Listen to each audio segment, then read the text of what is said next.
Good day, guys. Welcome back to the channel.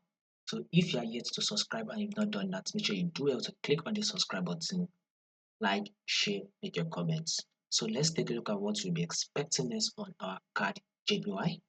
So, we can take a look at this here. At first, we literally added this movement to the downward, which you can see as the downtrend move. Market gave that downtrend move. But right now, market is currently giving us the uptrend move.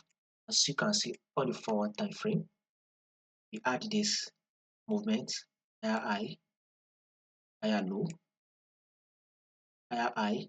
It has now given us an equal higher low. So tapping this level, which we can take to be our support level. So our next movement on CADJPY is a new movement, another movement to the upside. So we should be expecting a bullish move. So possibly that bullish move to come to tap this previous higher level. So that is our next movement on CADJPY. A bullish move is what we should be expecting. So if you are a struggling trader, right, and you need back-to-back, high probability trade setup, I'll be putting it in the Patreon channel. You will find a link to the Patreon channel in the comment section and also follow the Telegram channel.